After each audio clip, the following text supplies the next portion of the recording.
Boa noite, galera, ligado e conectado ao Sonsaço da Esporte Metropolitano. Quero dar o meu boa noite também aos integrantes aqui do nosso debate esportivo metropolitano. Estamos aí prontos para mais um debate, mais uma rodada. O meu muito boa noite ao grande Edu Gomes. Boa noite, Edu. Boa noite, meu amigo George. Boa noite a todos da mesa, a todos os ouvintes. Mais um domingo aí de rodada do Brasileirão, grandes jogos e muita movimentação no futebol como um todo e no esporte para a gente comentar aqui hoje. Rapaz, verdade, muita movimentação. Quero dar meu boa noite também ao grande Marcelo Júnior. Muito boa noite, Marcelo. Boa noite, George. Boa noite, Edu. Boa noite, Wellington. Final de semana aí de grandes emoções, placares elásticos, muitos clássicos também. E a gente está aí para debater mais uma semana esses grandes jogos aí. Então tá aí o grande Marcelo Júnior junto com a gente aqui no nosso debate esportivo metropolitano. E eu quero dar o meu grande abraço aqui ao meu amigo, o Wellington Labarra. Muito boa noite, Wellington. Boa noite, George. Boa noite aí a rapaziada aí da mesa, do debate, meu amigo Edu, meu amigo Marcelo Júnior. Tivemos uma rodada recheada, né? O clássico pela manhã, Botafogo e Fluminense empatado, tivemos uma grande vitória do Flamengo e acabou agora há pouco, o Vasco tomou a sapecada do Atlético Mineiro, mas tudo isso iremos falar aqui no debate esportivo metropolitano, o hashtag Z8, né? O 8º debate esportivo metropolitano. É o nosso 8º debate esportivo metropolitano que você vai acompanhando aqui com a gente, rapaz. Realmente, um grande abraço a todos. E, claro, vamos começar aí pelo final, né? Começar pelo final é ótimo, né? Começar pelo último jogo da noite, que foi o jogo entre Vasco da Gama e Atlético Mineiro. Eu confesso que estava aqui me preparando para o debate e eu fiquei um pouco apreensivo, rapaz. O primeiro tempo acabou 4-1. E o Atlético com um volume de jogo incrível. No segundo tempo, a coisa meio que, graças ainda, né, que não foi pior do que todos nós aí estavam imaginando que poderia acontecer. Mas o Atlético vai dando realmente um grande salto, líder do campeonato, até onde pode chegar esse time do Atlético, e o Vasco da Gama do Ramon sofrendo aí essa goleada. Meu amigo, vou começar por ele, Marcelo Júnior. Rapaz, hoje o ramonismo ficou a beira ali de cair tudo, hein, meu amigo? É verdade, Jorge. Boa noite mais uma vez, seus ouvintes também da Esporte Metropolitano. A gente já vinha falando sobre isso já, né? Que o Vasco já estava perdendo forças há muito tempo, não de agora. E no jogo de hoje, o Ramon ele até tentou algumas mudanças. Ele mudou um pouco o esquema ali. Muita gente falou que ele começou com 3-5-2. Eu vou falar a verdade, eu fiquei um pouco surpreso, porque você com 2 laterais de origem no time, você pegar um zagueiro e ainda da base e colocar ali, é porque você não confia nos laterais que você tem. E isso ficou bem, bem claro hoje. O Pikachu, que vinha sendo titular hoje, bancou, e o Caio Tenório, que seria o reserva imediato, também bancou, e ele ali colocou um zagueiro da base, que é zagueiro de origem, como lateral direito. E aí, às vezes, o Vasco alternava no esquema, depois virava um 3-5-2, e aí o Miranda jogava junto com o Castanho e com o Ricardo Graça, e dava mais liberdade um pouco para o Henrique. Mas um esquema que você joga praticamente com 3 zagueiros, você não imagina que o time vai tomar muitos gols. E foi o que aconteceu com o Vasco. O Vasco saiu no primeiro tempo perdendo por 4-1. Me lembrou até um pouco o jogo, eu acho que foi a última goleada que o Vasco tomou no Campeonato Brasileiro, aquele jogo contra o Inter, que o Vasco perdeu por 6-1, que o Vasco entrou também naquela partida com muitos zagueiros em campo, povoou o meio de campo, só que naquela ocasião o Vasco brigava para não cair. E hoje o Vasco ele briga por uma posição melhor. Então eu não entendi também muito a questão do esquema, de você jogar com 3 zagueiros. Eu sei que o Atlético Mineiro é o líder do campeonato, mas se você for parar para pensar, o Atlético Mineiro é um time que toma muitos gols também. Ao mesmo tempo que ele marca muitos gols, que ele tem essa característica defensiva, o Sampaoli é um técnico que toma muitos gols. Até antes do jogo de hoje, o Atlético Mineiro já tinha tomado 13 gols, enquanto o Vasco tinha tomado 11. Ou seja, o líder do campeonato não tem a defesa menos vazada. É um time que toma muitos gols. E o Sampaoli tem isso de característica. Se você for pegar recentemente, o Atlético Mineiro tomou 4 gols do Atlético Goianiense, que é um time que não está ali brigando por título, nem na parte de cima da tabela. Então, é um time que, quando ele se expõe ofensivamente, ele sofre lá atrás. O Sampaoli nunca teve essa característica de fazer um time equilibrado. Até o próprio Santos, ano passado, foi um time que tomou muitos gols. E isso, os torcedores, a imprensa, bateu muito no Sampaoli em relação a isso. E aí você entra com 3 zagueiros para cima do Atlético Mineiro, é meio que um esquema suicida. Você abre mão de atacar e vai se defender. E o Atlético Mineiro, por outro lado, com jogadores ali de frente ofensivamente muito bons, caso do Keno, caso do Marrone, caso até do próprio Nathan também, veio para cima. Então você teve até ali um panorama de primeiro tempo bem controverso. E aí, o segundo tempo, o Vasco perde o Andrei, um jogador a menos. O Andrei tinha tomado cartão amarelo no início do jogo. O Andrei é um volante muito pegador, é aquele volante que faz muitas faltas. Então, você com um volante desse, quando toma cartão amarelo, com 10, 15 minutos do primeiro tempo, é um risco até para o decorrer do jogo. E você perdendo de 4-1, você sabendo que você vai ter que parar jogadas, você vai ter que parar o adversário no seu campo. É um risco. E aí o Vasco correu esse risco e aconteceu isso. O Andrei foi expulso, o Atlético Mineiro teve mais volume, veio mais para cima, o Vasco teve umas 3 bolas ali, cara a cara, que o Atlético Mineiro isolou uma, o Fernando Miguel pegou outra, a queima-roupa, então era para ter sido até um placar mais elástico. Mas aí é o que a gente já vem batendo na tecla há muito tempo. O time do Vasco tem essa questão do Benítez de dependência, que até hoje fez um grande gol de bicicleta, um gol muito bonito, acho que até vai até concorrer entre os gols mais bonitos do campeonato. Claro que tem muito campeonato pela frente, mas foi um belo gol. E a gente vê que fica bem clara a questão do Benítez de dependência. Você puxa o Germancano hoje, que é o principal artilheiro do Vasco no ano, o Germancano hoje estava vindo aqui atrás da Bote, na zaga. Estava indo na zaga da Bote para marcar. Então, ele é um homem de última bola. Você tendo o seu centroavante voltando para marcar lá atrás, depois da linha do meio de campo, no campo defensivo, não teria ninguém lá na frente, teoricamente, para tentar construir alguma jogada ofensiva. Então, eu acho que o Vasco, mais uma vez, pecou na questão, o Ramon pecou na questão da escolha dele, uma escolha muito errada, ao meu ver, pecou na questão das peças, tem jogadores ali que a gente vê que não dá mais nem para brigar por vaga ali no Vasco, está sem vontade nenhuma de jogar, e até caso de você poder empresta para um time, assim como foi com o Bruno César. O Vasco não emprestou o Bruno César, para o Vasco pagar metade do salário e o time de Portugal pagar outra metade. O Bruno César tinha um salário mais alto do elenco, era um dos salários mais altos do elenco. O Vasco emprestou ele para pagar metade e o time de Portugal pagar metade. Então tem muitos jogadores ali que você pode emprestar. Aqui no Brasil mesmo, você consegue fazer isso. Tem jogadores ali do Vasco que servem para muitos times aqui do Brasil, de primeira divisão. Então eu acho que isso aí é coisa da diretoria se pensar. O Ramon teve sua parcela de culpa na questão do esquema, da escolha dos jogadores, mas também ficou claro, mais uma vez, a Benítez dependência, e o Vasco, como disse o Edu semana passada, fica bem evidente que se distancia da briga pelo título. George. Tá aí então, rapaz, o nosso querido Edu Gomes explanando tudo aqui pra gente dessa derrota do Vasco 4-1 para a equipe do 4-1 para a equipe do Galo, lá no estádio do Mineirão. Edu Gomes junto comigo nessa transmissão. Edu, o Vasco da Gama aí, rapaz, perdendo de 4-1, precisa levantar a cabeça e continuar a remar, porque sabe que o campeonato é longo, os adversários, como o Atlético Mineiro, são adversários que é preciso ter mais cuidado quando se entra em campo, e o Vasco não pode desanimar, senão pode ter aquele efeito ladeira abaixo, não é isso, Edu? Sim, George, eu acredito que no caso do Vasco, nessa situação aqui, como o Marcelo já descreveu muito bem um pouco do cenário que foi o jogo, né? Mas o caso do Vasco tá numa situação que não pode ser nem 8 nem 80, né? Não pode nem achar que ainda é o time que vai brigar por título, tem que ter os pés no chão e ser racional com o elenco que tem, que é uma coisa que eu venho falando desde o início do campeonato.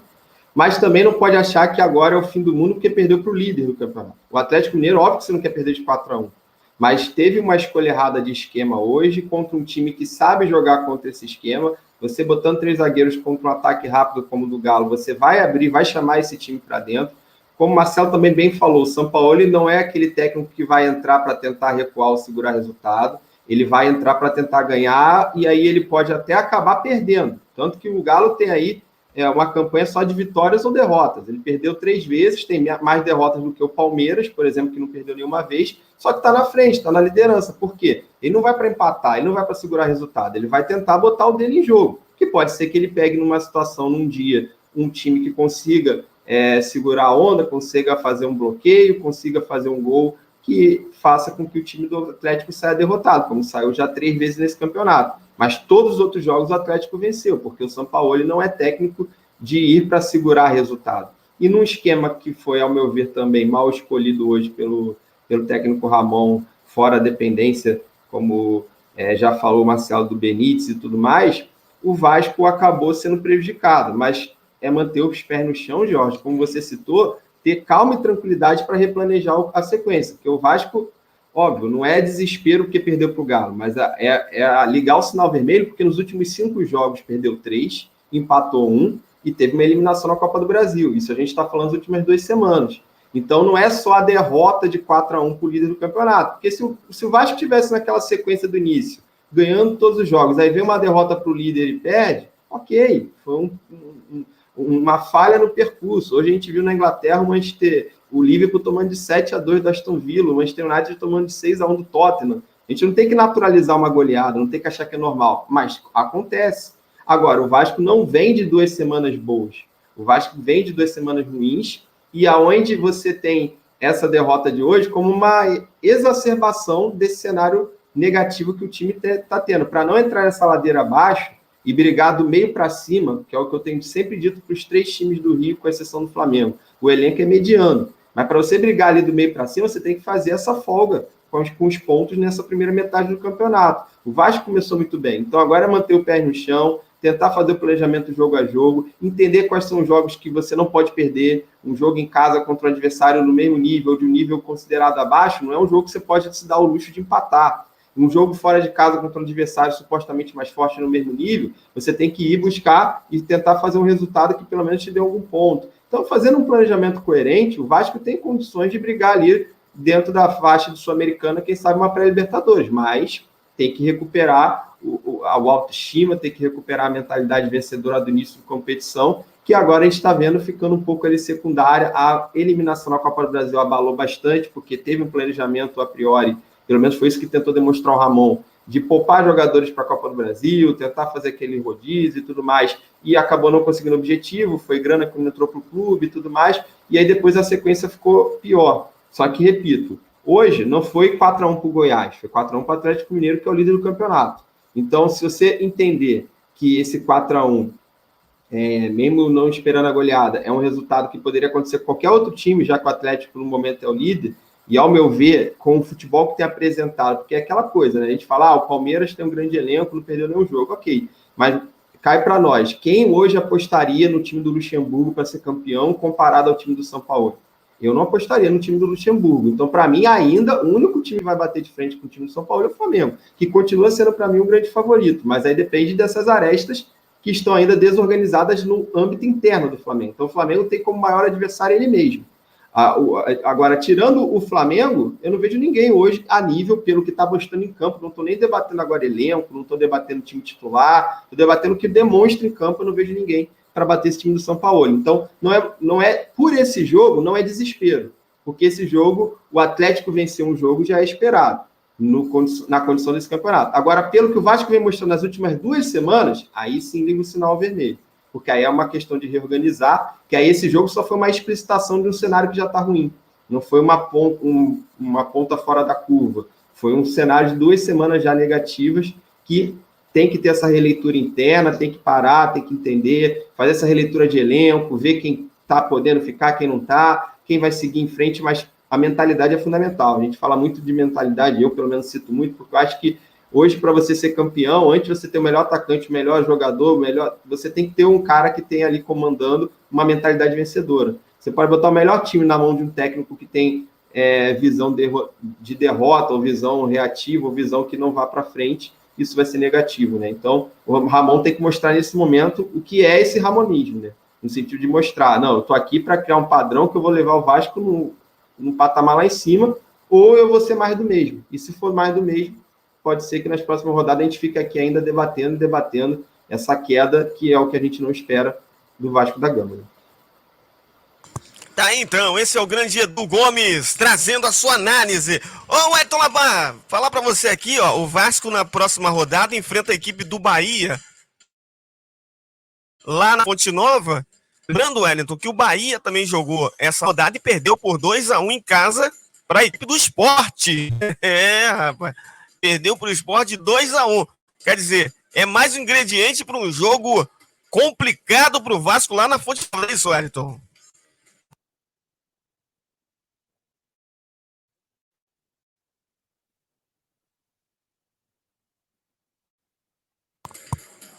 Alô, Wellington? O microfone tá mutado aí, Wellington.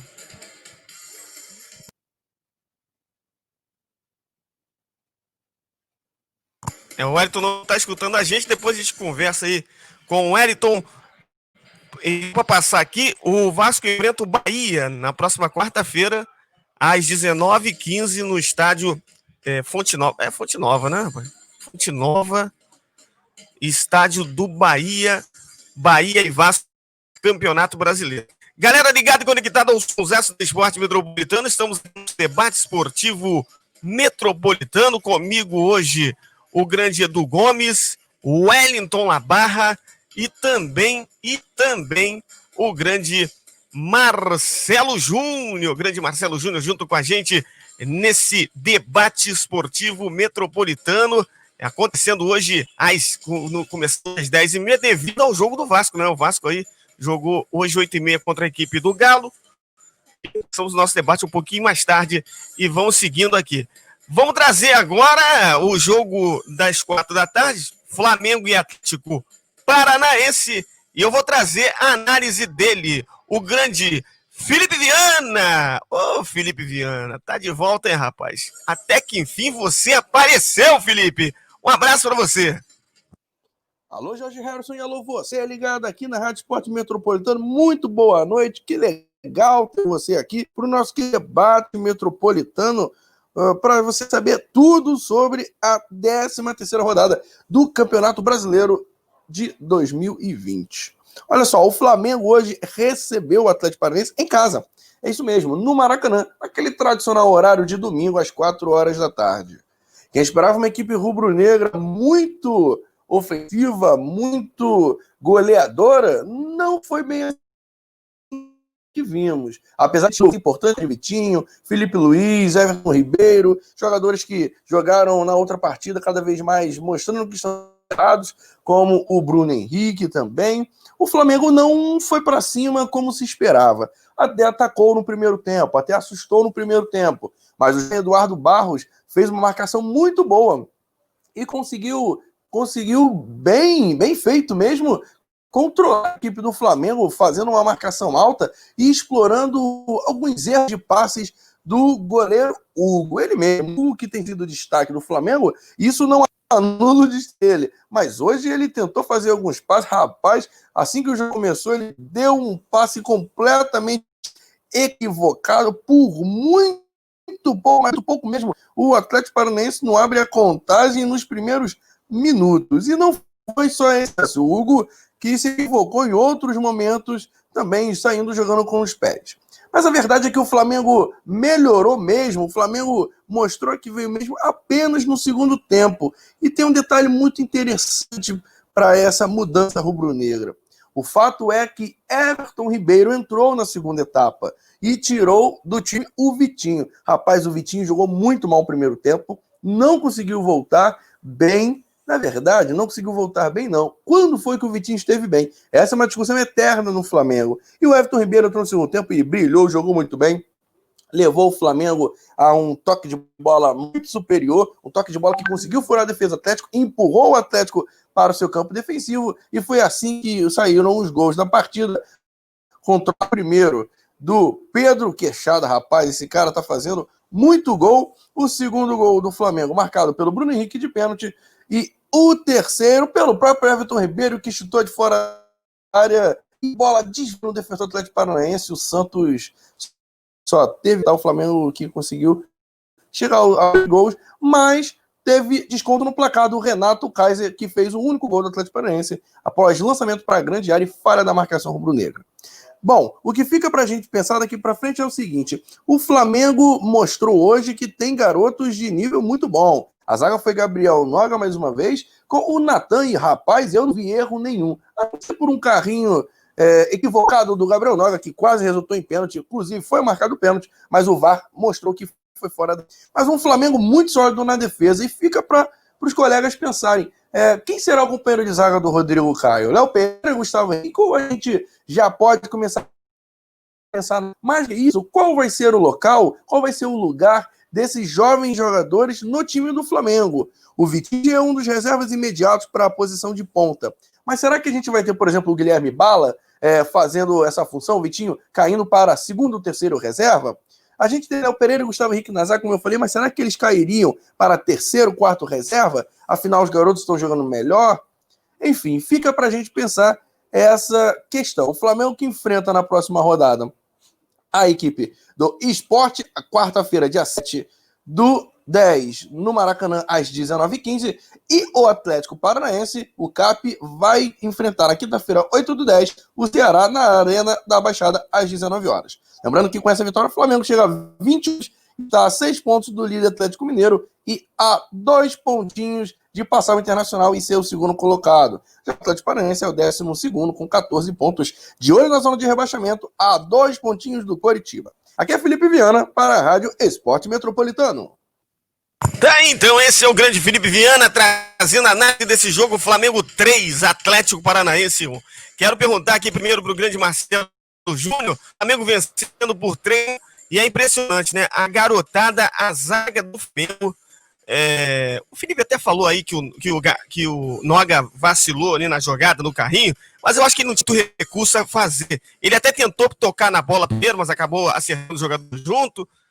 Mas essa defesa do Flamengo, a tranquilidade que os dois jogadores jogam, talvez ele tenha um pouco mais de experiência, principalmente com o Hugo Souza, né? A saída errada, eu acho que é prova disso, de posicionamento da zaga. A zaga deixou o goleiro talvez numa armadilha, mas isso é tudo treinamento. Mas eu falo a experiência desses garotos, é algo realmente impressionante, a tranquilidade, a calma, como eles jogam.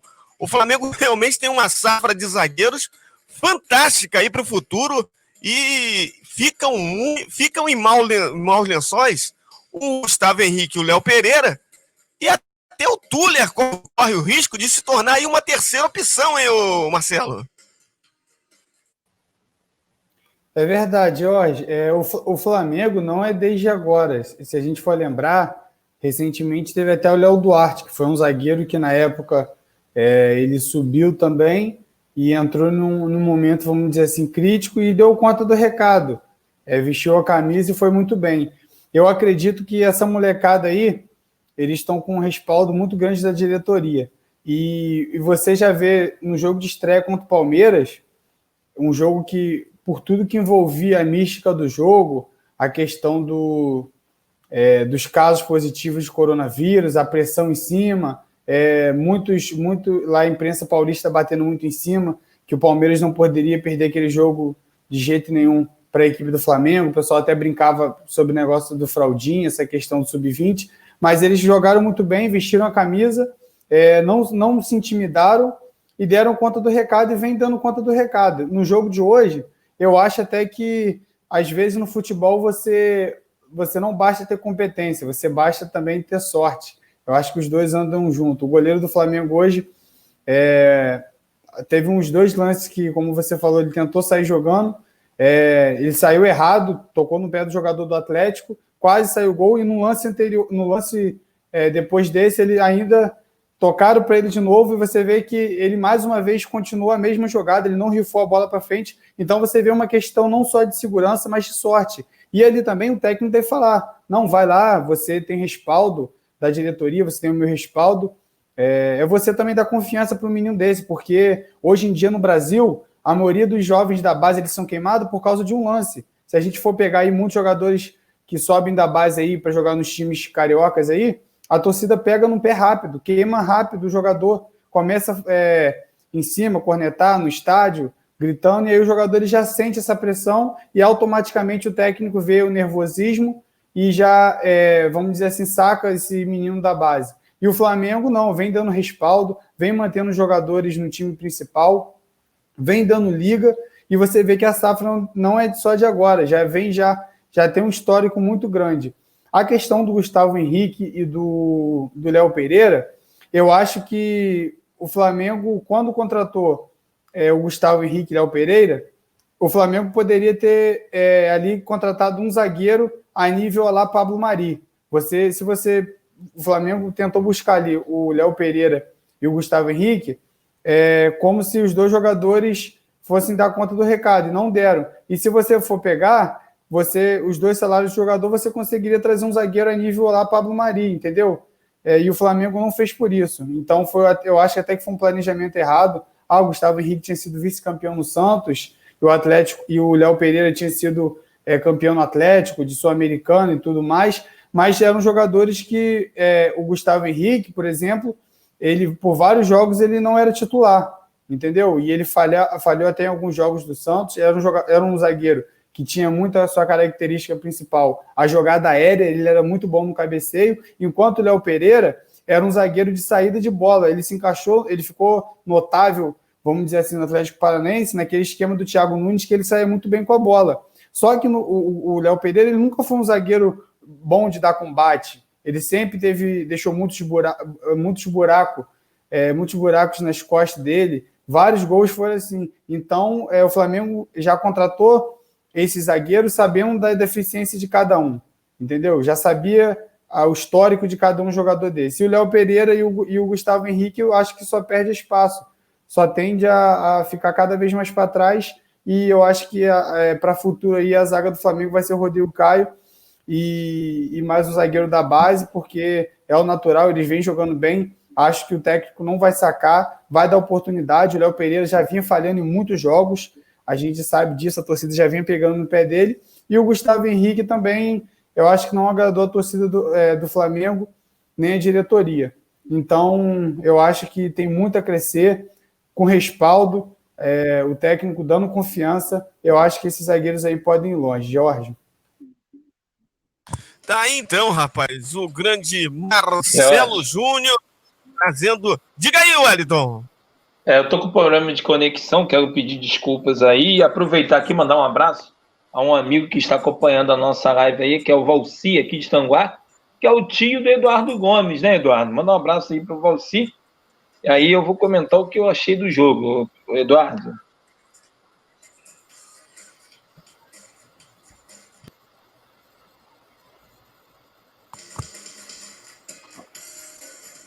Tá me ouvindo, Jorge? Falar? Tá me ouvindo? Tô te ouvindo. Então, mandar um abraço aqui para o meu amigo Valci. Um abraço pro jogo de hoje aí do Flamengo. Fez isso aí, o Valci. Eu tô com problema de conexão, às vezes picota, às vezes escuto você, às vezes não escuto. Gostei do Flamengo, gostei do segundo tempo. O Vitinho, na minha opinião, começou de titular e não consegue ter o mesmo rendimento igual os outros, né?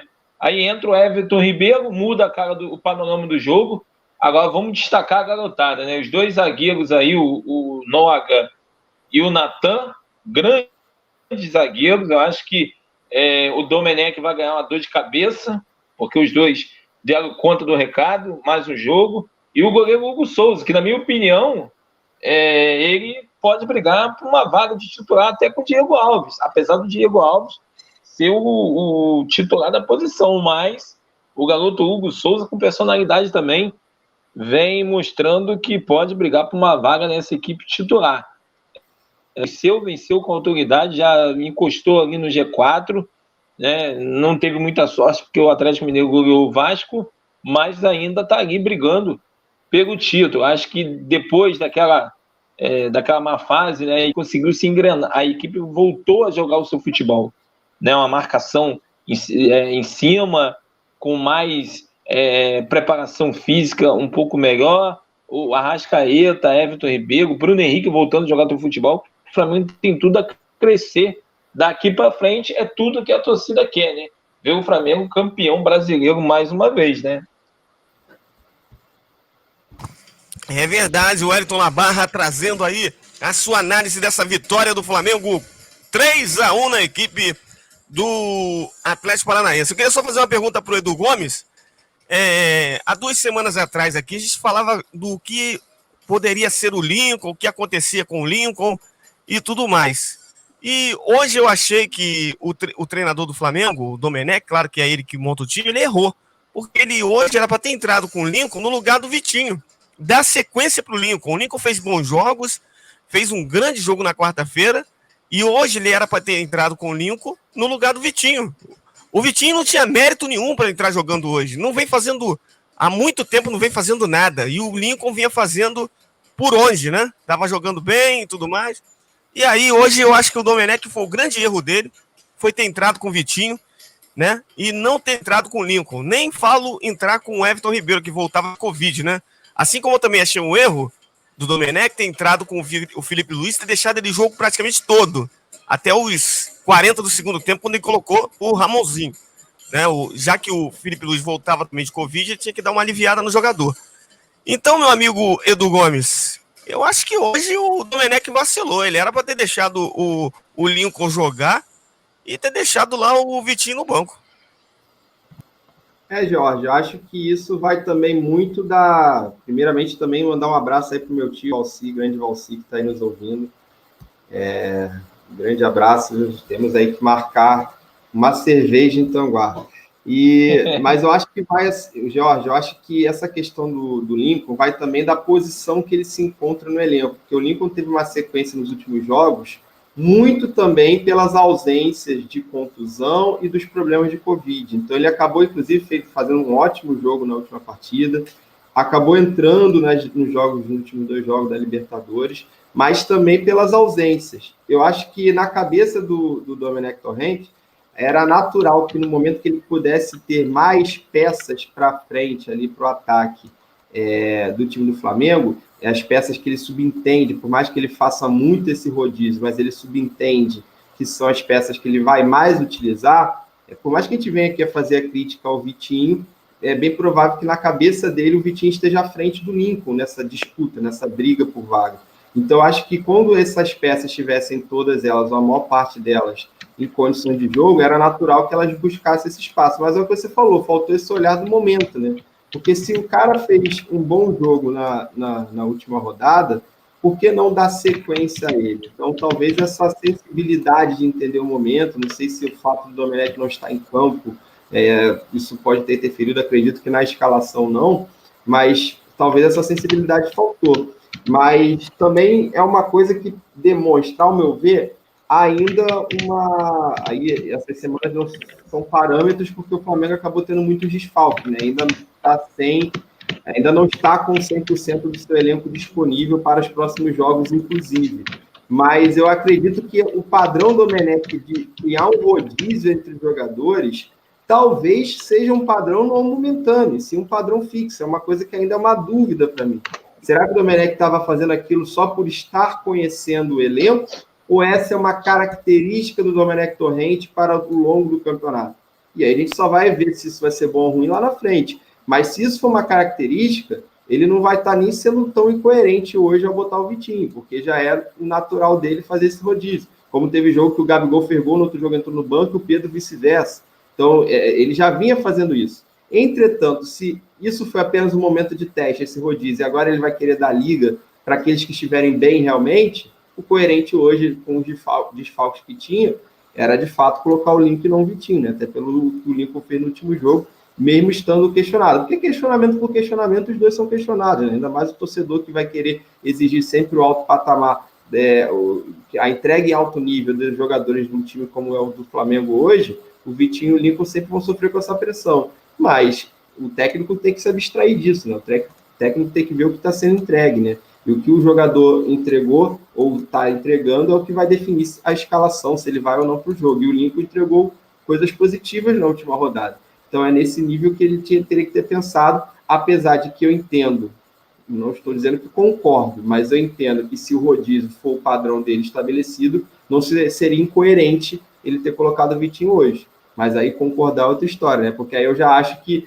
ele, se fosse pegar no que eu concordo, eu acho que ele teria que ter mantido o padrão lá atrás do Jesus, que é o que ele daria pelo menos um gás momentâneo maior, para aos poucos ir botando no olhar dele futuro, que aí eu acredito que o Flamengo hoje já está no G4, está em quarto lugar, está a 6 pontos do líder, mas poderia estar numa posição até mais confortável. Ele poderia estar hoje na posição do Atlético, de líder, já com uma folguinha ali para o segundo lugar e mais tranquilo pelo elenco que tem. Tá, então, esse é o grande Edu Gomes. Estamos passando aqui no nosso debate esportivo metropolitano. Flamengo 3, Atlético Paranaense 4. Flamengo 3, Atlético Paranaense. Flamengo 3, Flamengo Atlético Paranaense 1, né? Falei 4. 1, né? E foi o jogo de hoje à tarde, às 4 da tarde. Eu estive com o grande Tadeu André nessa transmissão, hein? Agora vamos passar para o jogo aí das 11 da manhã, o jogo entre Botafogo e Fluminense. Rapaz, e o resultado foi 1-1, algo normal, corriqueiro para a equipe do Botafogo. Mais um empate para o Botafogo, hein? O Kevin fez o gol contra no primeiro tempo para a equipe do Fluminense e o Caio Alexandre empatou o jogo. Um jogo que o Wellington Labarra estava nessa transmissão. Wellington, 1-1 mais uma vez, o Botafogo não consegue sair, rapaz, dessa, como é que eu posso dizer? O Botafogo tá no meio de uma roda, né? Tá preso, não consegue sair do empate, Wellington. Tá complicado para a equipe do Botafogo, que teve hoje a estreia do novo treinador, Bruno Lazzaroni, que substituiu o Paulo Tuori,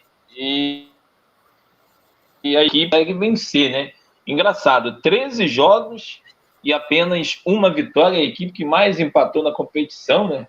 E com esse aproveitamento até o final do Campeonato Brasileiro, a situação pode complicar e a equipe pode brigar aí lá na zona do rebaixamento. Foi um jogo, na minha opinião, no segundo tempo um pouco melhor. O primeiro tempo não foi tanto, mas o segundo tempo foi movimentado, né? O time do Botafogo entrou com Foster ali como um terceiro zagueiro jogando ali, protegendo o sistema defensivo. Teve aí uma boa atuação, no meu ponto de vista, do Matheus Babi. Agora, vamos destacar aqui, né? O Kevin hoje não era o dia dele, né? Ele não estava bem na partida, fez um gol contra, que o Fluminense saiu na frente. E se não fosse aí o Botafogo no segundo tempo, mudou a postura. Acho que o Fluminense recuou demais. Acho que o Fluminense deixou o Botafogo jogar e conseguiu um empate aqui quase no fim do jogo com o Caio Alexandre. Um empate que não foi muito bom, né? Porque com este resultado a equipe do Fluminense fica ali numa posição até tranquila, né? Mas o Botafogo está na 18ª posição e vai ter que suar aí a camisa se quiser brigar por alguma coisa, né? A torcida do Botafogo está preocupada, né? Vamos ver o que o Bruno Lazzaroni vai fazer daqui para frente. Como eu estava destacando, o Fluminense tem 18 pontos e o Botafogo, rapaz, está em 19º com 12 pontos. E tem jogos aí dificílimos pela frente, né? O Botafogo vai enfrentar o Palmeiras no Nilton Santos na quarta-feira, precisa vencer, e depois o Botafogo joga fora contra o Sport. Então, se o Botafogo quer brigar por alguma coisa, sair dessa situação, tem que começar a vencer. 9 empates, a equipe que mais empatou ali na competição. Vamos aguardar, mandar um abraço aqui ao meu amigo o Arace aqui acompanhando o nosso debate, o Arace que joga no futebol lá fora do país, lá na Arábia Saudita. Um abraço a você, meu amigo, o Wallace Costa. Tá, então, esse é o Wellington Labarra, junto comigo nessa transmissão Rádio Esporte Metropolitano, que você vai acompanhando aqui com a gente, hein, rapaz? A equipe do Botafogo e o Fluminense empatando em 1-1, estreia do Lazzaroni. Isso dá um novo ânimo, né, para a equipe do Botafogo, que traz um técnico novo. O Botafogo que precisa jogar, precisa vencer para poder sair dessa zona incômoda, não é isso, Edu? Jorge, a gente já debateu até aqui em programas anteriores a questão da posição do Paulo Autuori, né, que essa semana saiu do clube. Ele se demitiu, apesar que já existia um possível caminhar para isso pela ausência de resultados. Só que a carta de demissão do Autuori explicitava aquilo que a gente vinha falando, que ele está de saco cheio, né? Um cara que já estava fazendo uma função que não é o que ele queria. Já vinha atuando como gestor de futebol há alguns anos, teve poucas passagens como treinador nos últimos anos, inclusive uma no Atlético Nacional na Colômbia, que também não deu muito certo. Veio assumir essa posição no Botafogo, esperando o Botafogo SA se concretizar e, quem sabe, ter uma posição mais de gerência futura, coisa que não aconteceu até hoje devido até à pandemia, né? E a gente nem sabe como esse extracampo vai se dar ainda no Botafogo, que é um dos clubes que, fora do campo, um dos que mais tem problemas de gerência, de diretoria no Brasil, é o clube mais endividado do país, então isso é muito problemático. Mas, assim, a questão do mudar por mudar é sempre muito complicado, né? E o Bruno Lazzaroni, ao mesmo tempo que pode vir a trazer um novo ânimo, é um técnico sem muita experiência e que, se não souber dar um norte para esse elenco, isso pode ter uma faca de dois gumes, pode ser algo que vai jogar o elenco com uma moral lá para cima e conseguir, com uma mentalidade vencedora, fazer o Botafogo recuperar os resultados que não vem tendo, como pode ser algo que vai desanimar de vez.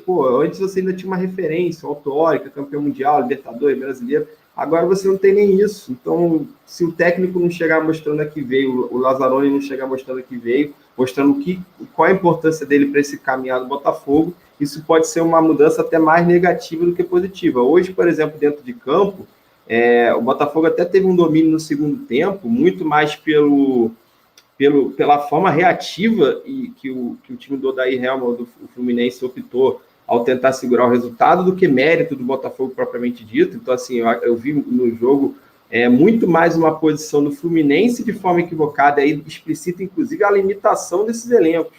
Como o Fluminense, no segundo tempo, com o resultado ao seu favor, dependendo muito dos jogadores com idade avançada, não tendo um elenco para rodar, cansou, segurou, manteve uma forma reativa de jogo que quase lhe custou não só o empate, como até não só a vitória, como até o próprio empate. Acabou tomando um gol de empate, poderia ter sido até derrotado. Mas, mesmo com a postura reativa do Fluminense, o Botafogo não conseguiu fazer aquilo que eu venho falando aqui há muito tempo, decidir os jogos. O Botafogo tem, no campeonato, são 3 derrotas. Sabe quem tem 3 derrotas? O Atlético Mineiro, que é o líder, o Internacional, que é o vice-líder, o Flamengo, que é o 4º colocado, e o Santos, que é o 6º colocado. Ou seja, é o número de derrotas dos times que estão lá em cima. Só que é o único time que só ganhou um jogo. Nem o Goiás, que está na lanterna, ganhou apenas o jogo. O Goiás ganhou 2 partidas no campeonato. Então, assim, é um time que você vê que é um time que se explicita como um time sem sangue, sem motivação, que se sustenta ou se fica confortável com pouco, que seria, nesse caso, o empate, né? Então, você não vai perder muito. Perdeu, inclusive, o jogo da primeira rodada adiada para o Bahia anteriormente, e tirando esse jogo adiado para o Bahia, nos últimos 5 jogos do Botafogo foram 4 empates e 1 derrota. Então é um time que se contenta com pouco. Ao mesmo tempo que você não vai lá fazer tanto para decidir o jogo, você também segura o resultado. Então fica aquele jogo frio, sem uma mentalidade para mudar, para chacoalhar a galera e falar: vocês podem ir além, buscar o Calu, o Honda que chegaram, o Bruno Nazário, que tecnicamente tem sido o melhor jogador do time, o Pedro Raul, que tem bons números, o Babi, que está numa fase razoável, o Vitor Luiz, que voltou e que tem uma liderança legal, assim como o Gatito. Tem nomes ali que, pelo menos no papel, você pode fazer alguma coisa. Então, assim, chamar essa galera, chamar a responsabilidade e falar: não, a gente está no Botafogo, a gente tem um time que a gente pode, pelo menos, ter uma condição mais confortável nessa tabela. E uma vez fazendo isso, chacoalhar mesmo a galera e falar: vamos botar para cima, porque o time parece um time sem sangue, um time que se conforta com resultados pífios. E quando você vai para a mediocridade, você vai se tornar um time medíocre. e se tornando um time medíocre num campeonato tão competitivo como o brasileiro, vai passar rodada e rodada, vai ficar mais apertada a situação. Hoje ainda está tudo embolado, o Botafogo está em 19º, empatado em pontos com o Coritiba e o Bragantino, que são 17º e 18º, empatado em ponto com o Bahia, que é o 16º, a 2 pontos do Grêmio, que é o 15º, então ganha um jogo, pode ir lá para 13º, 14º, assim como o Goiás, se ganhar um jogo, já pode até sair da zona, dependendo da combinação de resultados, que é o Lanterna hoje. Mas hoje ainda está embolado. Se essa postura medíocre de se sustentar ou se ficar confortável com o empate a todo momento, se mantiver por mais 5, 10 rodadas, não vai estar tão confortável lá na frente, não. Porque esses times que estão ali rondando a zona do rebaixamento, perde, ganha, uma hora eles vão fazer mais pontos. O Botafogo, que nem perde nem ganha, vai ficar empatando para sempre, e aí quando vê, o bicho vai ficar mais complicado. Então, assim, eu acho que a questão da mudança de técnico tem 2 caminhos.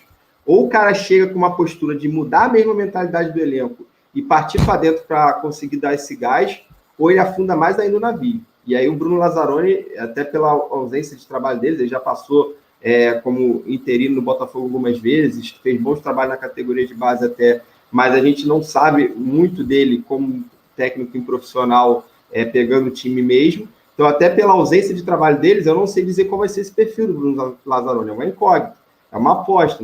Por isso que eu sempre falava, o Autuori tá bom, tá ruim, vamos tirar o Autuori. Ok, um time endividado com pouca grana como o Botafogo vai tirar o Autuori para botar quem? Isso é uma escolha que tem que ser muito cirúrgica no meio do campeonato. A gente está no meio do Campeonato Brasileiro. Então, para você fazer uma escolha cirúrgica dessa, tem que ser um cara que vem para resolver, que nem o Flamengo fez. Tirou o Abel, beleza, vai trazer quem? Trouxe o Jesus, muitas críticas, ninguém conhecia. O cara mudou a mentalidade do time com aquele mesmo elenco, ele foi campeão lá no final do ano. Então, se você conseguir fazer algo nesse sentido, ok. Não sei se o Bruno Lazzaroni vai ser algo nesse sentido. Não estou dizendo para brigar para título, Libertadores, nada disso. Para fazer com que o time fique confortável. Não sei se ele é.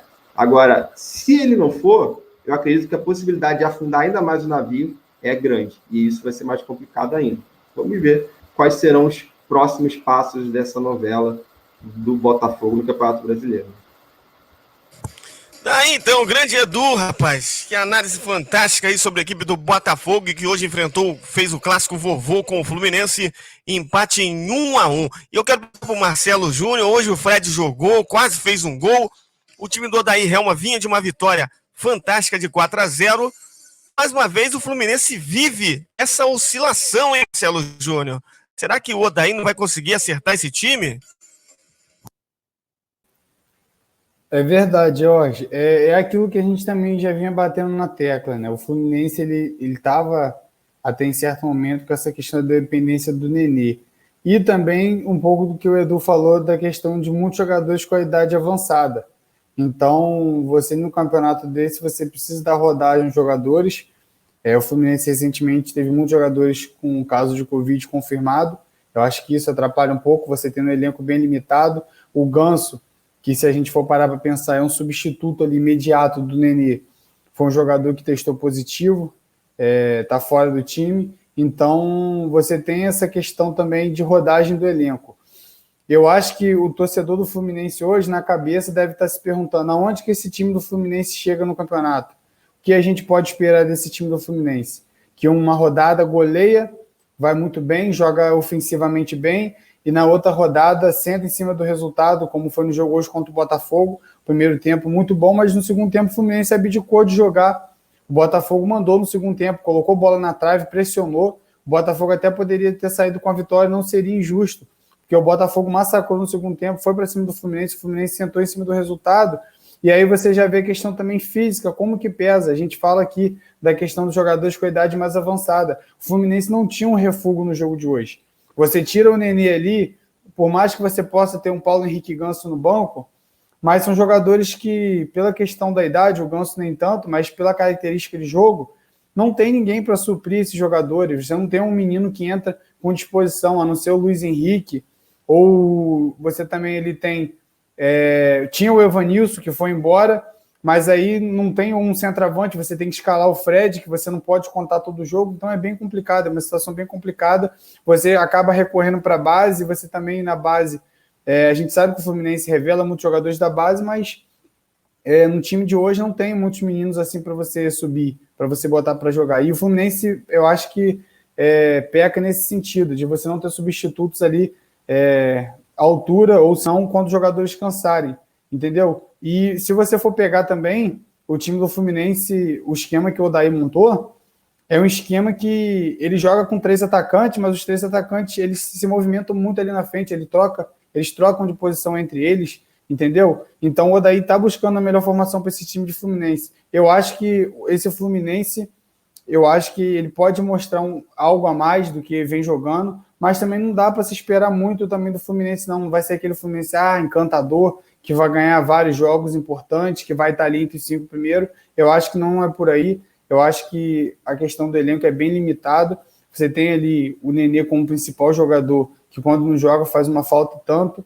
Agora você tem o Fred, que não é aquele Fred de antigamente, entendeu? E eu volto a repetir, eu acho que o Fluminense precisa trazer mais um menino ali, um 9 ali fixo, para jogar nesse time, porque vai fazer falta lá na frente. E o Fluminense já está ali em 8º, já encostou na tabela, então tem tudo para fazer um campeonato, vamos dizer assim, de segurança. Então, essa é a minha visão desse Fluminense de Odair Hellmann. Jorge. Daí então, grande Marcelo Júnior junto com a gente também o Ayrton Labarra, galera ligada e conectada ao sonsaço da Esporte Metropolitano, você vai acompanhando o melhor aqui do debate esportivo metropolitano, o debate esportivo metropolitano, trazendo tudo para você dessa rodada do Campeonato Brasileiro. Daqui a pouco vamos falar também da Série B1 do Carioca, também vamos falar do Campeonato Brasileiro da Série D, mas antes eu quero passar aqui os resultados desse final de semana. Campeonato Brasileiro da Série A. Ontem o Grêmio empatou em 1-1 com o Internacional, o Palmeiras venceu 2-1 o Ceará, um sufoco, eu vi esse jogo. O Red Bull e o Corinthians empataram 0-0, o Botafogo, um Fluminense, com São Paulo, e segue a saga do Diniz, hein, rapaz?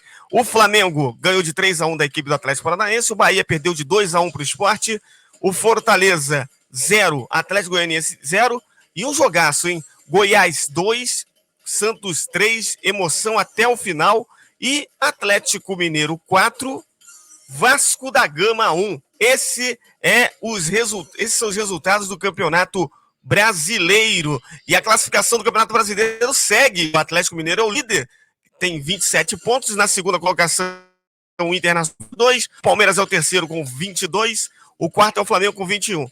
O Sport de Recife, meus amigos, é o quinto com 20 pontos. O Santos é o sexto com 20. E o São Paulo, sétimo com 20. O oitavo é o Fluminense com 18. O nono é o Vasco com 18. Décimo, o Fortaleza com 17. Atlético Goianiense tem 15. E o Atlético Paranaense tem 14. Na 12ª colocação. Ali na água de salsicha tá na 13ª colocação o Ceará com 14, o Corinthians com 14, o Grêmio com 14 e o Bahia com 12. Aí vem a zona do rebaixamento, o terror, né, rapaz? Aí você fica realmente assustado. Vê Coritiba com 12, Red Bull Bragantino com 12, Botafogo com 12 e Goiás com 9. Essa é a classificação do Campeonato Brasileiro. Eu vou perguntar a cada um, começando pelo Labarra. Ô, Labarra, quem que tá te surpreendendo nesse Campeonato Brasileiro aí? Eu vou falar para mim, quem tá me surpreendendo aqui é o Sport, rapaz. Quinto colocado. Olha aí, o Sport, em qualquer lugar que você passa, em qualquer tábua, principalmente na Inglaterra é assim, né? Eles colocam lá uma tábua com times que vão cair. O Sport estaria lá na rabeira, em último. E o Sport está ali na 5ª posição. Eu quero saber do Wellington Labarra quem está surpreendendo ele, hein, Wellington? Concordo com você. O Sport está ali na 5ª posição, 20 pontos. É uma equipe que, na minha opinião, estaria ali na parte de baixo. Eu acho que não brigaria pelo rebaixamento, mas ficaria ali muito próximo, né? É uma equipe que vem me surpreendendo, né? Outra equipe que poderia estar um pouco melhor era o Vasco, que há 4 rodadas atrás, né, a gente acharia que estaria brigando. Para mim, a decepção vem caindo aí na tabela, e para mim a decepção até o momento é o Vasco, que vem caindo. São 5 partidas sem vitória. Então o Sport, para mim, é a surpresa até aqui, mas a competição está muito embolada, né? Você olha na tabela, o Atlético Mineiro tem 27 pontos, né? Aí depois vem o Inter e Palmeiras com 22 e o Flamengo 21. É uma diferença pouca, né? Vamos ver, o campeonato tá interessante. Acho que vamos, até a última rodada, eu acho que vamos ter briga pelo título. Tá aí, então. Edu Gomes, olhando a tabela do Campeonato Brasileiro, Atlético Mineiro, Internacional, Palmeiras, Flamengo, Sport, Santos, São Paulo, Fluminense, Vasco, Fortaleza. Até o Fortaleza, que é o 10º, que tem 17 pontos, que está a 10 pontos do Atlético Mineiro, podemos dizer assim que existe alguma chance de título? Então, Jorge, chance existe, mas eu acredito que o título não vai fugir dos favoritos que a maior parte da imprensa, dos analistas, colocaram no início do campeonato. Então, eu ainda continuo apostando que os grandes favoritos para título são os que têm melhores elencos, sendo bem racional e coerente, porque é muito complicado. Se fosse na Copa do Brasil, você pode apostar no campeonato eliminatório que um time de elenco inferior consiga fazer bons jogos e vir a ser campeão. E isso é possível. Agora, num campeonato de 38 rodadas, a probabilidade disso acontecer é muito menor, pontos corridos. Não que não vá acontecer, a gente teve, há 4 anos atrás, o Leicester City ganhou a Premier League, que talvez seja o principal campeonato nacional do planeta hoje, um dos principais, sem dúvida.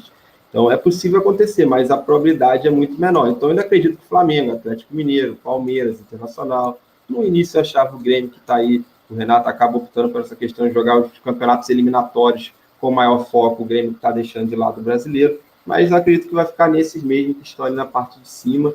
A nível de elenco, Grêmio e São Paulo talvez teriam cancha para brigar, só que os altos e baixos acabam deixando um patamar abaixo desses outros. Agora, para brigar por Libertadores, para brigar por outras questões, eu acho que outros clubes, vamos botar, olhando a tabela, pelo menos até o Atlético Paranaense ali, eu colocaria que quem está do 12º para cima, tudo é possível. Porque, como o Elton falando, está tudo muito embolado, né? A gente não pode definir apenas a condição do time como estar bem ou estar mal só pela colocação, porque tem vários times com jogos a menos ainda. O Atlético Mineiro tem esses pontos todos com 12 jogos, não 13. Então, tem times com jogos a menos. Tem um time que ganha um jogo, ganha 3, 4 posições, perde o outro, vai lá para baixo, então tá tudo muito bolado. Mas eu, por exemplo, também coloco o Sport como minha surpresa, porque lá no início do campeonato o Sport era um dos times que eu coloquei para possíveis rebaixados. Eu não tenho vergonha de falar isso, porque eu analiso de uma maneira que eu vou ver o que o time está me mostrando, está me oferecendo de argumentos naquele momento. Então, óbvio que o Sport está fazendo por merecer essa mudança de patamar, o que não quer dizer também que isso vai ficar até o final. Ele tem que ter muito pé no chão, como eu falei no caso do Vasco, como eu falei no caso de outros.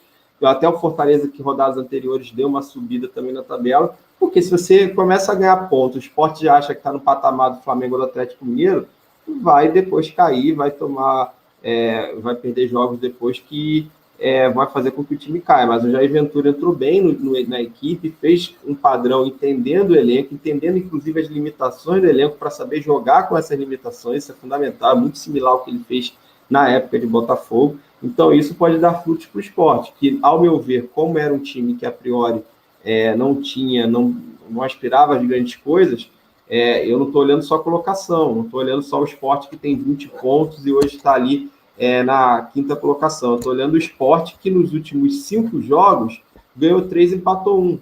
Então, nos últimos 4 ele não perdeu, ganhou 3 últimos jogos, empatou 1. Então, ele tem dos últimos 12 pontos jogados, ele ganhou 10. Então, só quem ganhou mais pontos que o Sport nas últimas 4 rodadas foi o líder Atlético Mineiro.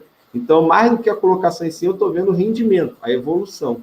E essa evolução do Sport realmente é algo louvável, que merece todo o destaque, mas, repito, tem que ter os pés no chão, porque reconhecer que seu elenco é inferior ao do outro, ou que tem menos peças do que do outro, não é demérito algum. É você demonstrar que você está sendo inteligente e saber usar o material humano que você possui naquele momento. Tá aí, então. Ô, Edu, você falando do Jair Ventura, realmente em 2016, né, quando ele pegou o Botafogo e fez aquela campanha no Campeonato Brasileiro, ele olhou o time e falou o seguinte: eu tenho que jogar dessa maneira aqui, para poder ter sucesso. E ele fez isso, o time jogou daquela maneira e conseguiu fazer um bom Campeonato Brasileiro. E depois ele saiu lá pro Santos, depois foi pro Corinthians, E claro, com times como esse, principalmente o Santos, que é um time que é acostumado a jogar muito futebol, né? O futebol está enraizado, o time tem que jogar para frente. Ele não se adaptou à equipe do Santos. E depois no Corinthians, o Corinthians é o Corinthians, né? A pressão de sempre, ninguém tem paz para trabalhar, e ele acabou saindo do Corinthians, foi fazer um tempo aí de, né, meditação, e agora voltou com a cabeça da mesma maneira, talvez um pouco mais evoluído, mas também pensando da maneira como 2016, que ele tem que primeiro olhar para o elenco para poder montar o time, e está tendo sucesso, Du. Ele está tendo sucesso. Vejo aí como olhando os treinadores novos, se o Jair Ventura confirmar essa boa campanha no esporte, conseguir levar o esporte a uma posição que seja realmente uma posição que esteja acima daquilo que o torcedor do esporte esperava, o Jair Ventura sai como um grande vitorioso como técnico, né? Porque vai estar um passo na frente dos outros técnicos brasileiros. O que você acha disso, Edu? Eu concordo com você, Jorge, que dessa nova geração de técnicos sempre vai ter muita pressão, né? E essa pressão é natural, ainda mais quando você está em frente de grandes clubes de Série A e tudo mais. Jair Ventura, quando começou, ele chegou no Botafogo para apagar o incêndio, né? Assumiu lá em 2016 um time que estava também brigando para não cair e conseguiu a vaga na pré-Libertadores. Então ele teve uma sequência ali boa, mas sabendo os limites do time. Naquele momento era o Camilo, que chegou no meio do campeonato para ser o 10, estava numa boa fase, ele aproveitou aquele momento individual do Camilo com um time bem armado defensivamente e conseguiu um resultado. Era um Botafogo que vinha de Série B, não vinha de grandes investimentos, então era um Botafogo ainda bem limitado. Em 2017 ele teve um grande ano também pelo Botafogo, com boas campanhas em Copa do Brasil, semifinal, quarta de final de Libertadores, perdeu a vaga na Libertadores até porque não teve elenco para fazer frente às 3 competições, e no Brasileiro acabou no final perdendo a vaga, mas foi um bom ano. Só que também um ano que ele soube jogar com as suas limitações. Ele começou o ano tendo Montijo e Camilo naquela época como meio-campista. Montijo encerrou a carreira, depois voltou, mas naquele momento encerrou por causa de contusões, e Camilo caiu numa má fase que fez ele até sair do clube. Então o que ele fez? Montou um time com 4 volantes, e aquele elenco foi um time que se tornou competitivo. Era o melhor time tecnicamente? Não necessariamente, mas ele entendeu o que ele tinha de matéria humana. Isso que é muito importante. E a diferença no Santos tem muito a ver com essa questão da filosofia, né? Porque ele vinha de uma filosofia e a gente, quando fala de futebol reativo, não quer dizer que é futebol ruim. A questão é como você produz taticamente esse futebol reativo. Você tem como ganhar sendo reativo. Você tem como ganhar também jogando no campo do adversário. Depende da matéria humana que você tem. E ele, talvez, num primeiro trabalho que ele pegasse, ele tinha no Santos Bruno Henrique, Gabigol e Rodrigo para o ataque. Ele talvez no primeiro trabalho que ele pudesse ter tanta matéria-prima no sentido de mudar essa postura tática, ele não conseguiu fazer naquele espaço curto de tempo que ele ficou no Santos, né? No Corinthians eu nem pego como parâmetro, porque foi um trabalho de meio de caminho, ele entrou no meio da temporada, ainda conseguiu chegar numa final de Copa do Brasil, mas eu não vou nem pegar o Corinthians como parâmetro. Porém, pegando um trabalho similar ao que foi o do Botafogo em 2016, um clube com elenco limitado, pouca grana, brigando para não cair, esse time do Sport é muito similar nesse cenário. E se ele conseguir, de fato, consolidar um bom trabalho até o fim do Brasileiro, sem dúvida alguma vai sair muito valorizado disso, Jorge, porque não que ele precise ficar famoso ou conhecido apenas como técnico que pegue times com elenco limitados e consiga fazer ele subir. Mas eu digo até para ele ganhar cancha mesmo, para no futuro ele conseguir materializar em elencos melhores, porque é entender a matéria humana que você tem. Ele está entendendo isso no esporte, ele entendeu isso na época no Botafogo. Esperamos e torcemos que isso se torne positivo para a carreira do Jair, que tem aí muitos anos pela frente ainda, e sem dúvida é um bom nome para essa nova safra de treinadores, aos quais nós precisamos muito de bons nomes nessa seca que a gente tem vivido aí de bons técnicos. Né?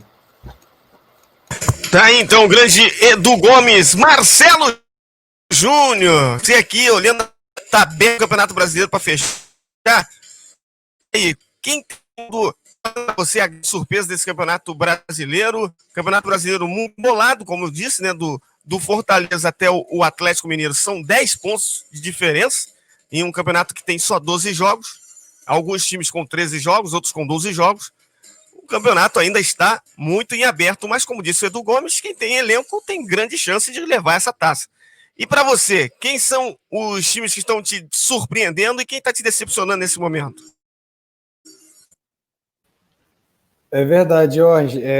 Para mim ficou bem claro depois da rodada de hoje que eu já vi em mente já que os 4 primeiros ali, eu tinha até colocado os 6 primeiros no último debate que brigaria pelo título. Eu acho que o Santos também tem grande possibilidade, mas o Sport hoje é o quinto colocado. Então, eu coloco ali os 4 primeiros. Acho que não sai muito dali. São os times que realmente os que tem mais elenco, que tem como você rodar ali, fazer uma rodagem maior. Você consegue ir até o final do campeonato com esse time, consegue trocar jogadores ali.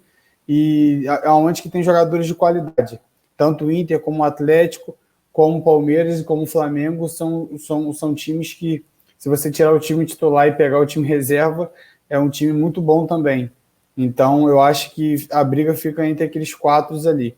E lá em cima, lá na questão da zona de rebaixamento, é o que eu já venho falando, o Grêmio é o Robin Hood, como o Edu mesmo falou, do Grêmio abrir mão, sempre assim, né, todo ano. Eu acho que eu gosto muito do trabalho do Renato, eu gosto da filosofia do Renato, só que ele é um treinador que ele não você vê que ele não se importa muito com o campeonato de pontos corridos, ele prefere mais um campeonato de mata-mata, e o Grêmio hoje paga caro por isso. Hoje o Grêmio é o 15º, e a torcida do Grêmio cobra muito isso, do Grêmio entrar mais focado nesses campeonatos de pontos corridos, brigar por título, entrar ali para brigar por título, até o final do campeonato. O Grêmio sempre abandona e perde pontos, tira pontos de time grande, quando chega contra time pequenos, perde muitos pontos também. Então é um Robin Hood, tira dos grandes e dá para os pequenos e vice-versa. E o Corinthians também já é o 14º. O Corinthians também vem num momento muito ruim. O Bahia até, eu acho que o Bahia também tem...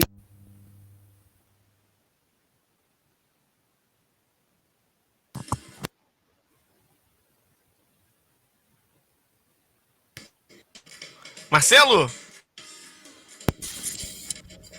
Tô te ouvindo, não. Pode falar. Tá ouvindo? Agora sim. Então, como eu estava falando, o Bahia também tem surpreendido, mas de forma negativa, pela questão de ter um time muito bom, um time arrumado, mas pela primeira vez que eu vi assim, a diretoria, o Roger não vinha fazendo um trabalho muito bom, mas era um técnico que eu acho que é de prateleira do alto ali do futebol brasileiro, foi mandado embora e aí traz o Mano Menezes, que é uma filosofia completamente diferente, e aí até os jogadores se adaptarem com isso.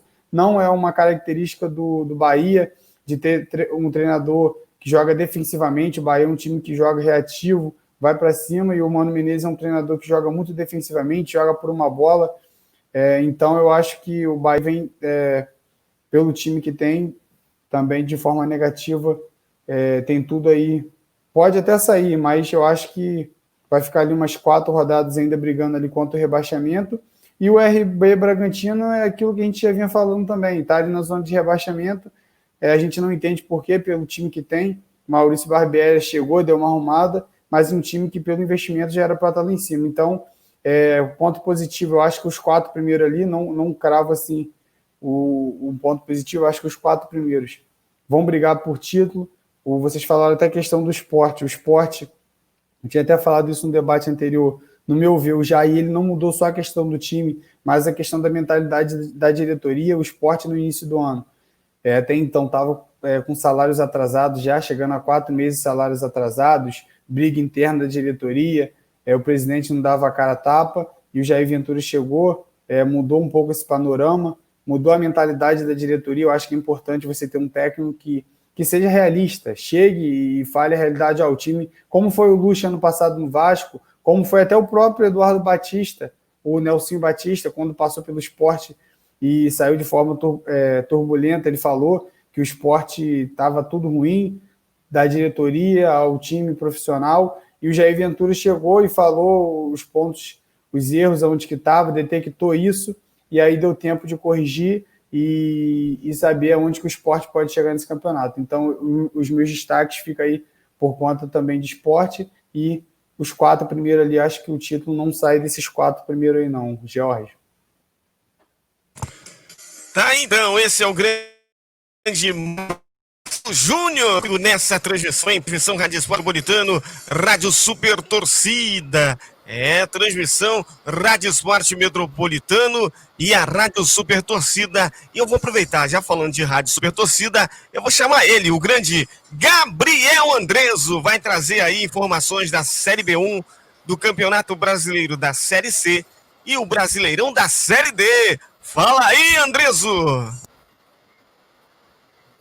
Alô, Jorge, amigos ligados no debate esportivo metropolitano. Neste final de semana, a bola rolou para a Série C do Campeonato Brasileiro, com o Volta Redonda representando o Rio na competição. E, mais uma vez, o Esquadrão de Aço foi batido. Perdeu para o Londrina pelo placar de 1-0 em jogo realizado no estádio do Café, no Paraná. Com esse resultado, o Volta Redonda é quarto colocado no grupo A com 12 pontos e pode virar o turno, primeiro para o segundo, fora do G4. Isso porque nesta segunda-feira o Criciúma, que é o quinto colocado, visita o Brusque. Caso vença, ultrapassa o Volta Redonda. Não vai mudar muita coisa, porque o que interessa é estar entre os quatro ao fim de 18 rodadas dessa primeira fase. A soma dos dois turnos, mas o Voltaço ficou na liderança, ou pelo menos no G4, durante toda a competição, chegou a ser líder também, e agora pode perder esse posto para o Criciúma, caso o Tigre vença nesta segunda-feira. Portanto, mais uma derrota do Volta Redonda, 1-0 para o Londrina, jogo realizado neste domingo. Já pela Série B1 do Campeonato Carioca, também tivemos bola rolando durante este fim de semana, sábado e domingo. Vamos aos resultados. Neste sábado, a bola rolou para a Taça Santos Dumont, na sua quinta rodada. Maricá e Bom se empataram em 1-1. São Gonçalo venceu o Campos por 2-1. O Duque de Caxias bateu Nova Cidade por 1-0. O Nova Iguaçu bateu o Goitacás por 3-0. O Angra dos Reis, a grande surpresa da rodada, goleou o Arte Sul por 4-0, enquanto o Lari e Serra Macaense empataram em 2-2. Neste domingo, mais dois jogos. O Serrano venceu o Rio São Paulo fora de casa por 1-0 e Bom Sucesso e Sampaio Corrêa ficaram no empate em 1-1. Nesta quarta-feira tem Serra Macaense, Audax e a Nova Rio São Paulo, Serrano e Maricá. E falando brevemente a Série D do Brasileiro, também tivemos neste sábado outros dois jogos envolvendo o time do Rio. Na verdade, falamos de Série C e agora falamos de Série D. A Portuguesa venceu o Nacional do Paraná por 3-1 e o Bangu e Cabo Friense ficaram no empate em 2-2. Valeu, George. Daqui a pouquinho eu volto com mais. Tá, então, esse é o Gabriel Andreso. Tá, o grande Gabriel Andreso junto com a gente. E eu vou chamar ele, o Wellington Labarra. Ô, Wellington, ontem estivemos num jogo muito bom. Jogo lá no estádio de Moça Bonita, estádio Planetário. O Bangu e a equipe do Cabo Friense empataram em 2-2 no Campeonato Brasileiro da Série D. O Bangu deixou a vitória. Não é isso, amigo? Wellington.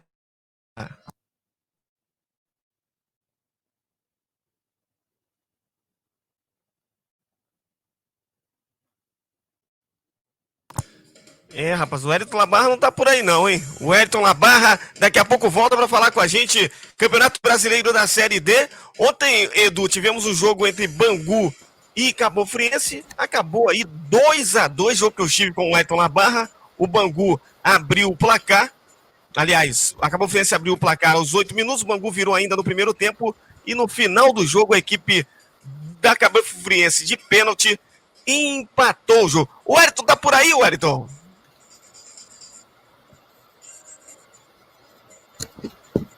Ainda não voltou o Wellington Labarra.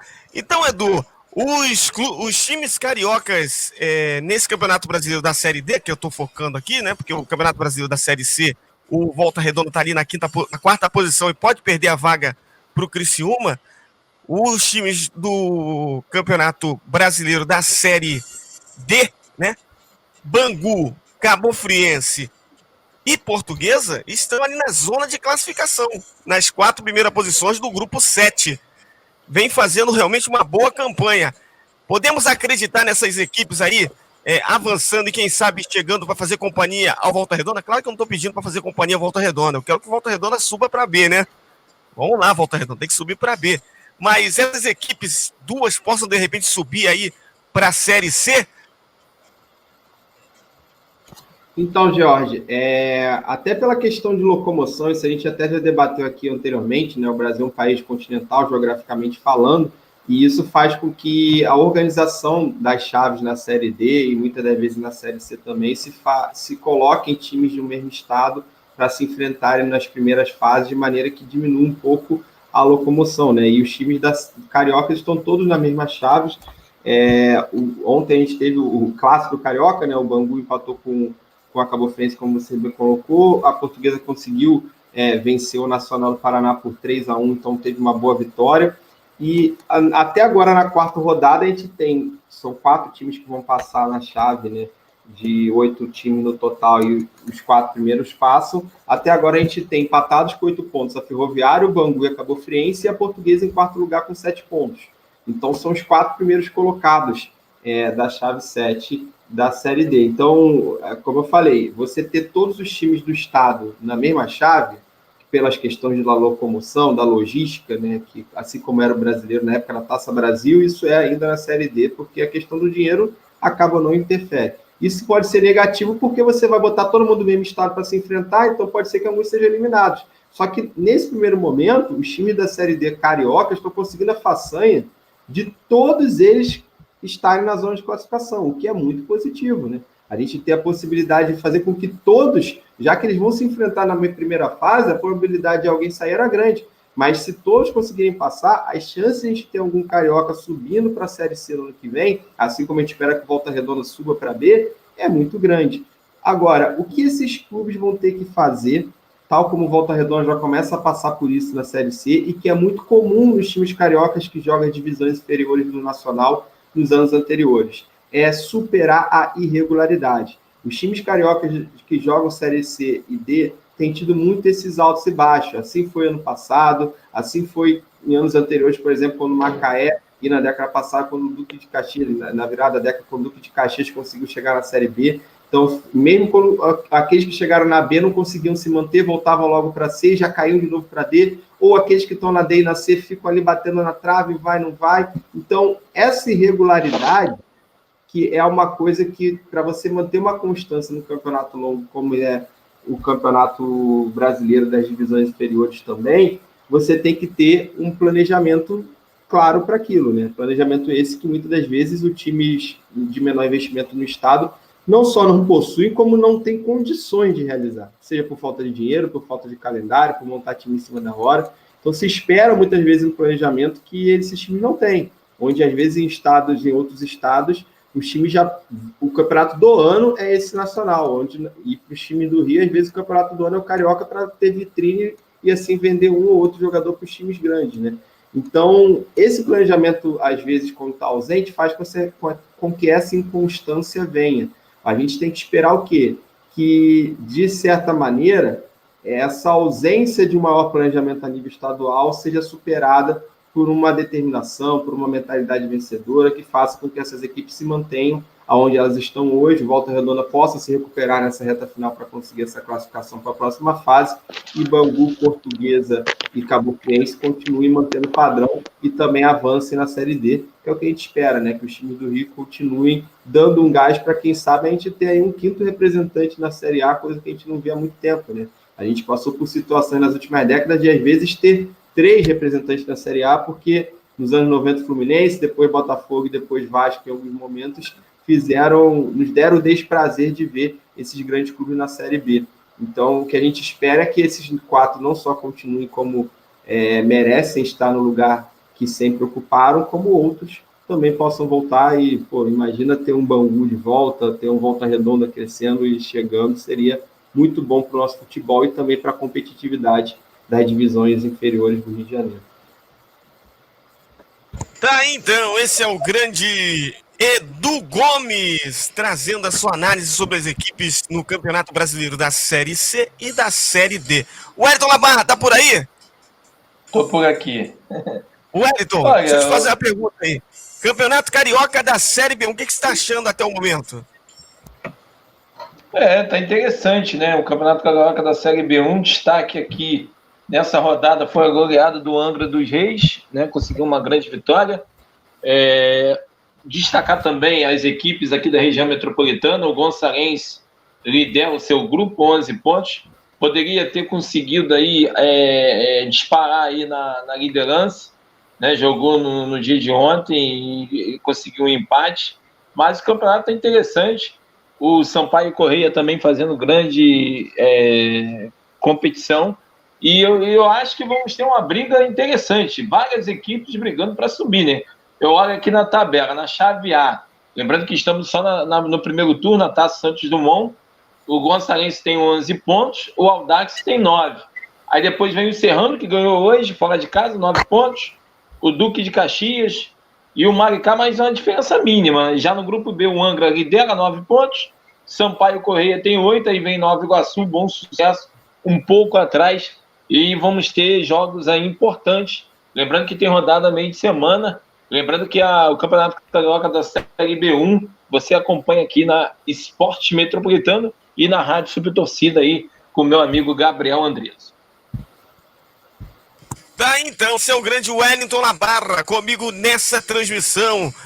O Campeonato Brasileiro da Série C, Série D, passando aqui, e também o Campeonato Carioca da Série B1. Galera ligada e conectada ao sonsaço da Esporte Metropolitano, você está acompanhando aqui com a gente o Debate Esportivo Metropolitano. Debate Esportivo Metropolitano, você vai acompanhando aqui com a gente o melhor, as informações aqui desse debate, hein? Vamos chegando ao final do debate, mas antes temos aqui uma notícia importante, que é justamente, rapaz, aqui a vitória da equipe do Miami Heat.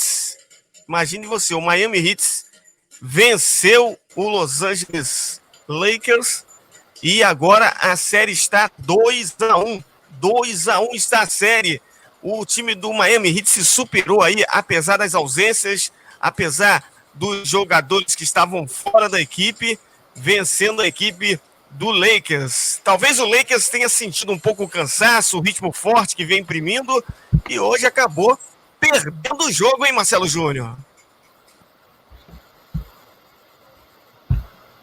É verdade, Jorge.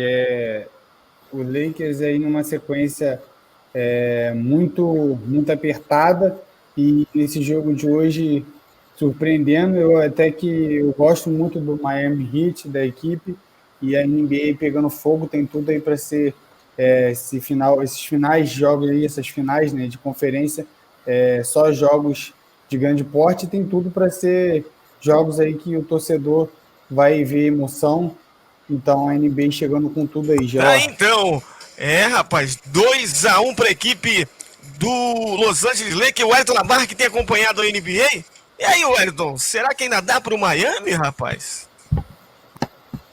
Olha, Jorge, creio que sim, né? Segundo informações, o Miami fez uma grande partida na noite de hoje, diminuiu aí, tá 2-1 para o Lakers, mas o Miami é uma equipe enjoada, tem jogadores aí interessantes. Falando em basquete, vou aproveitar para dar uma notícia, né? O Flamengo foi campeão carioca no dia de hoje, venceu o Tijuca por uma diferença de 80 pontos e está se preparando aí para a Liga das Américas, da Taça Libertadores de Basquete, que acontece no meio de semana. Aproveitar que estamos falando de NBA e basquete, dar essa notícia aí à torcida rubro-negra. Tá, então, rapaz, o assunto foi a NBA. Vamos chegando ao final do nosso debate esportivo metropolitano. Eu quero agradecer a cada um de vocês aqui que estiveram com a gente, o que esteve comigo nesse debate. Vou começar pelo grande Edu Gomes. Alô, Edu, mais uma vez, hein? 8º debate seguido. Vai realmente aí. Rapaz, esse Edu é fantástico. Ele e o Wellington Labarra estão demais. 8º seguido. Edu, um grande abraço para você, uma boa noite, uma boa semana. E olha, eu quero, claro, o seu destaque final para essa semana, que é mais uma semana recheada de jogos, hein? Depois daquela paralisia lá da pandemia, futebol agora você não sabe nem quando vai ter um espaço. É muito jogo pela frente. Um grande abraço para você, Edu. Um grande abraço, Jorge. Agradeço aí mais uma vez. Agradeço ao Marcelo e ao Wellington Labarra pela companhia. O Wellington, quero deixar aqui que está chegando os 2.000 inscritos no canal, então se prepara aí para soltar o gogó. Estamos aí no 8º debate, seguimos firmes e fortes. E agradeço a todos que estiveram aí nos ouvindo até agora, quase meia-noite do domingo, mas seguindo aqui no compromisso de levar o melhor das notícias do mundo esportivo para vocês. E deixo como destaque final o início das eliminatórias sul-americanas, que vão começar essa semana, né? As seleções já foram convocadas, os jogadores já estão indo se apresentar, e vai começar aí a trajetória para a Copa 2022. Vamos ver aí como a seleção do Tite vai sair nos primeiros jogos, e já teve algumas baixas, né? O Alisson foi cortado por contusão, o Ederson do Manchester City acabou sendo convocado, Gabriel Jesus já tinha sido cortado também, mas vamos ficar aí de olho, não só nos jogos do Brasil, como também dos outros selecionados que vão brigar aí pelas vagas sul-americanas para a Copa de 2022 no Catar. É isso, um grande abraço a todos. Tá aí, então, esse é o grande Edu Gomes, aqui com a gente na transmissão do Debate Esportivo Metropolitano. Quero também me despedir dele, o grande Marcelo Júnior. Valeu, Marcelo, um grande abraço para você, uma boa noite, uma boa semana. E claro, quero o seu destaque final, meu amigo. Um abraço para você. Valeu, George. Um abraço, Edu, também, Wellington. Uma semana abençoada para vocês. E meu destaque final é o jogo de quarta-feira, Flamengo e Sport. É um grande jogo aí, o quarto e o quinto colocado. Um confronto que vai pegar fogo aí, o Jair Ventura, nessa retomada aí do Sport aí, vindo com tudo. E o Flamengo, a gente vai ver como que vai se comportar esse time do Flamengo aí, do Domenech, diante do Sport. Tem tudo para ser um grande jogo. Esse é meu destaque. Abraço para vocês e para os nossos ouvintes também. E seguimos aqui. Semana que vem estaremos de volta. Um abraço, galera, e uma boa semana. Valeu, grande Marcelo Júnior. Vamos despedir dele, o grande Wellington na barra. Wellington, como disse o Edu aí, rapaz, tá faltando muito pouco para você fazer o seu show aqui na Esporte Metropolitano, hein? Então, preste muita atenção, Wellington, prepare o gogó, porque já vamos chegar à nossa marca e você vai ter que cantar por aqui. Um grande abraço a você, Wellington, uma boa semana. E olha, manda aí um abraço para Verônica, para sua filha, a Ana Beatriz, para essa galera fantástica de Tanguá. E claro, Wellington, eu quero o seu destaque final, Wellington Labarra. O seu destaque para essa semana recheada de futebol. Um grande abraço para você, Wellington. Valeu, George. Um abraço a você, meu amigo Edu Gomes, o Marcelo. Vocês estão torcendo para ter a grande oportunidade de ver aqui o Wellington cantar. Antigamente, quando eu era mais novo, cantava demais, né? Cantava muito. Mas não sei como que eu tô hoje, né? Mas agradecer mais uma vez, mais um programa show de bola. Agradecer os nossos ouvintes. Desejo uma ótima semana a todos aí da equipe. A você que sempre está acompanhando as nossas informações lá no site. Lembrando que tem uma notícia triste, né? Que chegou a informação hoje aqui, o ex-volante do Vasco, Coutinho, ele sofreu um infarto e veio a falecer, né? O Coutinho, ele jogou no Vasco, né? Foi destaque no Carioca de 2002, hoje ele está com 36 anos, ele almoçava com sua esposa e infartou, né? É triste, meu sentimento a todos os familiares. O destaque final é que vem aí as eliminatórias da Copa do Mundo. Vamos ter seleção brasileira, com certeza, transmissão aqui na Esporte Metropolitano, próxima sexta-feira, e vamos aguardar, né? Expectativa de ver como que vai ser essa nossa seleção. Eu quero ver se ele vai colocar o Everton Ribeiro hoje, que foi poupado. Eu quero ver se o Tite vai colocar o Everton Ribeiro aí de titular, né? Seria interessante. Acho muito difícil. Um abraço a todos, uma boa noite. Valeu, Marcelo, valeu, Edu, valeu, Jorge. Fique com Deus. Valeu, galera! Galera ligada e conectada ao Sonsaço da Esporte Metropolitano, quero agradecer a todos que estiveram com a gente até esse horário, passamos aí da meia-noite. Um grande abraço a todos, uma boa semana, uma boa noite e até a próxima. Rádio Esporte Metropolitano e Rádio Super Torcida, uma parceria de craques. Rádio Esporte Metropolitano e Rádio Super Torcida.